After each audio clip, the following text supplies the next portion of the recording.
Hello student, welcome to Atul education. तो friend, आप लोग का आज T Y B com sem 5 का कॉस्ट अकाउंटिंग का पेपर था।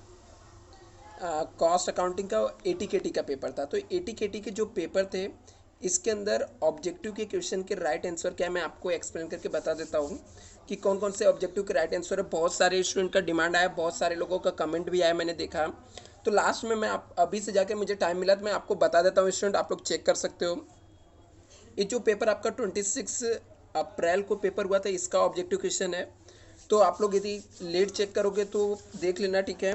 तो आपके आज के पेपर के जो ऑब्जेक्टिव क्वेश्चन, इसके राइट आंसर क्या हो सकता है, आप लोग एक बार पेपर भी देख लो यही है कि नहीं है, क्योंकि मुझे एक स्टूडेंट ने भेजा है, मुझे मालूम भी नहीं कि पेपर क्या था। तो अभी मैं जस्ट पेपर अभी मुझे मिला, तो मैं यहाँ पर सोचा कि आप लोग को बना दे के बता देता हूँ। जैसे कि यहाँ पे सबसे फर्स्ट क्वेश्चन था एमसीक्यू टाइप्स का कि prime cost plus variable overhead is known. बोलता है जो हम लोग का प्राइम कॉस्ट होता है और वेरिएबल ओवरहेड होता है, इसको हम लोग किस नाम से जानते हैं? इसको हम लोग मार्जिनल कॉस्ट के नाम से जानते हैं।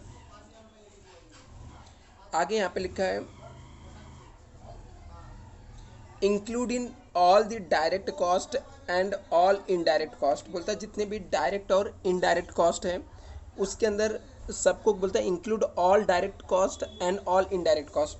ऑल डायरेक्ट और इनडायरेक्ट कॉस्ट मिला के जो आता है उसे हम लोग क्या बोलते हैं? टोटल कॉस्ट बोलते हैं। क्या बोलते हैं हम लोग उसे?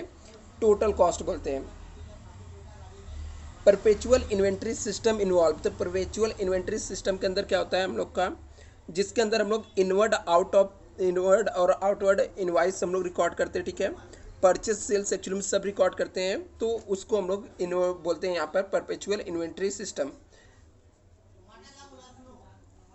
आगे लिखा material control involve. Material control के अंदर क्या क्या चीज़ें इन्वॉल्व होता है, तो यहाँ पर हम लोग देख सकते हैं कि मटेरियल कंट्रोल क्या है। मटेरियल कंट्रोल के अंदर इन्वॉल्व होता है purchase, storage, issue of material. तीनों आ जाएगा यहाँ पर, परचेज स्टोरेज और इशू ऑफ मटेरियल, यहाँ पर तीनों आ जाएगा। नेक्स्ट यहाँ पे discount is offer to purchase of buying the large quantity. Large quantity purchase करने से जो डिस्काउंट मिलता है उसे हम लोग ट्रेड डिस्काउंट और क्वांटिटी डिस्काउंट बोलते हैं। तो इसका राइट ऑप्शन क्या हो जाएगा? क्वांटिटी डिस्काउंट हो जाएगा।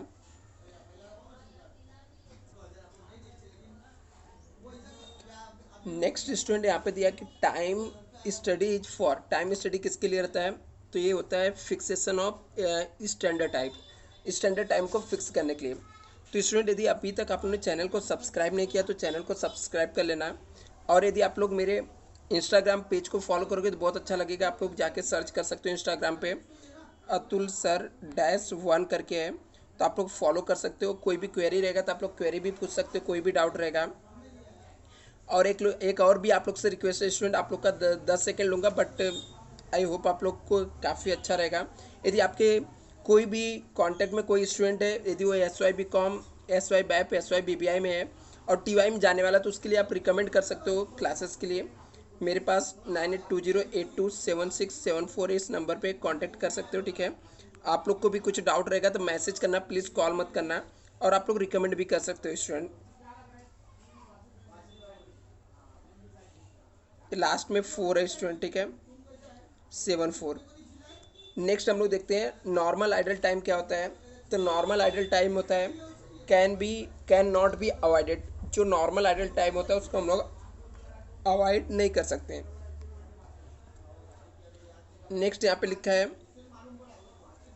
Labour turnover is the causes by. Labour turnover क्यों होता है? क्योंकि लो वेजेस रहता है, discharge and dissatisfaction of job होता है। तो इसमें इसका राइट ऑप्शन आपका आ जाएगा डी आ जाएगा। एक्सपेंडिचर ओवर एबो the prime cost. Prime cost के ऊपर जो खर्चे हम लोग करते हैं उसको हम लोग ओवरहेड बोलते हैं। लिखा director remuneration and expenses form the part of, किसका रहता है? प्रोडक्शन ओवरहेड का, नहीं सॉरी एक minute. Director remuneration and expenses the part of administrative overhead होता है। क्या होता है? एडमिनिस्ट्रेटिव ओवरहेड होता है। ये स्टूडेंट जो पहले से टिक मार्क किया इसके ऊपर आप फोकस मत करना, क्योंकि वो स्टूडेंट ने जिसने मुझे पेपर भेजा उसने टिक मार्क किया है। तो जो मैं बता रहा हूँ आंसर को उसको केयरफुली सुनना है। डायरेक्टर जो रेमुनरेशन है, एक्सपेंसेस वो पाम किसका पार्ट्स होता है? एडमिनिस्ट्रेटिव ओवरहेड का होता है। आगे लिखा है यहाँ पर विच is the following the item include in while the preparing the cost sheet बनाने के लिए हम लोग यहाँ पे लिखा है कि while the following item include in the while preparing the cost sheet बनाने के लिए इसमें से कौन सा आइटम लेते हैं, तो इसमें property tax on factory building हम लोग लेते हैं। नेक्स्ट यहाँ पे salary paid to partner is क्या है, सैलरी यदि हम लोग पार्टनर्स को पेमेंट करेंगे तो किसका यहाँ पर किसके अंदर वो रिकॉर्ड होगा, तो सैलरी पार्टनर्स को पेमेंट करते हैं तो उसका रिकॉर्ड कॉस्ट शीट के अंदर नहीं आता है। तो ये क्या हो जाएगा, इसका राइट आंसर आ जाएगा not part of cost sheet का पार्ट्स नहीं रहेगा। अभी हम लोग ट्रू फॉल्स देखते हैं स्टूडेंट। और लास्ट टाइम नंबर जिसको नहीं दिखा बच्चा नोट डाउन कर लेना। आप लोग को कुछ भी डाउट रहेगा तो आप लोग इस पर मैसेज करो, ठीक है, कॉल मत करना प्लीज़, आप लोग से रिक्वेस्ट है। 9820827674 इस नंबर पे आप लोग को कोई भी क्वेरी रहेगा आप लोग मैसेज कर देना और रिकमेंड करना स्टूडेंट। अभी हम लोग ट्रू फॉल्स देखते हैं यहाँ पर।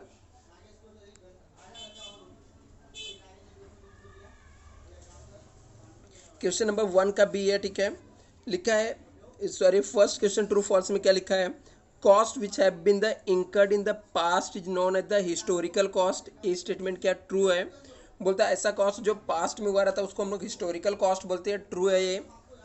आगे लिखा normal cost is the unusual cost with the occur is the usually irregular unexpected due to the sum of the abnormal situation. बोलता है नॉर्मल कॉस्ट होता है जो हम लोग को अब नॉर्मल सिचुएशन में होता है, तो ये बिल्कुल नहीं है, फॉल्स है। अब नॉर्मल लॉस जो रहता है वो आपका क्या होता है, अब नॉर्मल सिचुएशन में होता है। तो फर्स्ट वाला ट्रू है, सेकेंड क्या हो गया, फॉल्स हो गया। Cost unit is the form of measurement of value of production और सर्विस। बोलता कॉस्ट यूनिट जो है उससे हम लोग मेजर करते हैं वैल्यू ऑफ प्रोडक्शन और सर्विस, ये मेरे हिसाब से ट्रू होगा। बट ये क्वेश्चन के ऊपर मुझे डाउट है तो स्टूडेंट आप लोग इसको चेक कर सकते हो, दूसरा कोई यदि आंसर रहेगा तो आप लोग देख सकते हो, मेरे हिसाब से ट्रू रहेगा। Carries inward is not really the an overhead at all but is the direct cost है, एकदम ट्रू है। कैरीज इनवर्ड जो रहता है वो डायरेक्ट कॉस्ट होता है।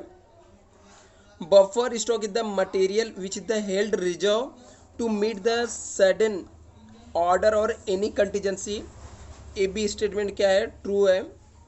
लिखा a average method of pricing the material issue is the usually when the material price are fluctuating.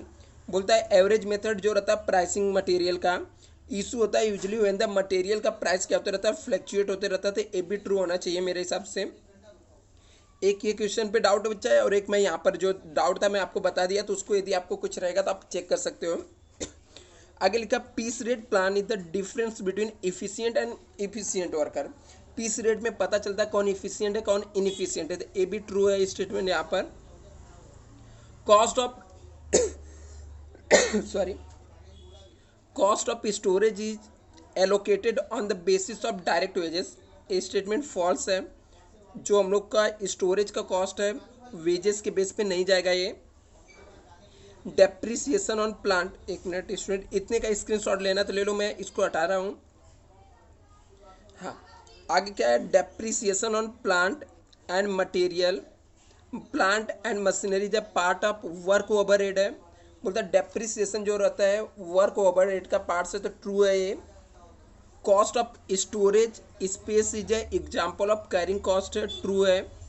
तो हम लोग को स्टोरेज करके रखना है, कैरिंग कॉस्ट ही होता है। Under the volume of closing stock, under valuation of closing stock is the costing increase the costing profit, false है। Primary packaging is a charges is a example of selling and distribution, A भी क्या है, false है। तो आप लोग के कितने ऑब्जेक्टिव क्वेश्चन राइट हुए स्टूडेंट, आप लोग एक बार मुझे कमेंट करके बताना। यदि आपको ये समझा नहीं तो मैं एक बार फटाक से वापस से आपको बता देता हूँ क्या क्या ट्रू फॉल्स मैंने बताया। यदि फर्स्ट बार में आप लोगों ने नहीं टिक मार्क कर पाए थे तो एक बार वापस से देख लो चाहिए तो। लिखा था cost which are the incurred in the past is known as the historical cost, ये ट्रू था। Normal cost usually cost occur when the usually regular activities में होता है and unexpected and due to some abnormal situation में हो जाता है। बोलता है कि usually regular and unexpected and due to this some abnormal situation, तो ये फॉल्स है। Cost unit is the form of measure the value of the production और सर्विस, ट्रू होना चाहिए। आगे लिखा कैरीज इनवर्ड नॉट रियली, तो ये भी ट्रू था। बफरिंग स्टॉक क्या था, रिजर्व करके रखते हैं सडनली राइट, ऐसे इसके लिए कंटीजेंसी के लिए भी ट्रू है। Average method of pricing material issue for useful when the material price are fluctuate होता है, ये भी ट्रू है। Piece rate plan differentiate between the efficient और इनएफिशिएंट वर्कर में, ये भी स्टेटमेंट क्या था, ट्रू है। Cost of storage is allocated on the basis of direct wages, ये फॉल्स था। Depreciation on plant and machine is the part of work cost है, वर्क ओवरहेड, ट्रू है। Cost of storage space is example of carrying cost है, true है। Under the valuation of closing stock is costing increase profit, तो ये false है। और last में लिखा है primary packaging is example of selling, तो ये भी क्या था, फॉल्स था। आई होप अभी आप लोग के सब ऑब्जेक्टिव क्लियर हो गए रहेंगे। तो प्लीज़ स्टूडेंट चैनल को सपोर्ट करना, चैनल को सब्सक्राइब करना। Thank you so much.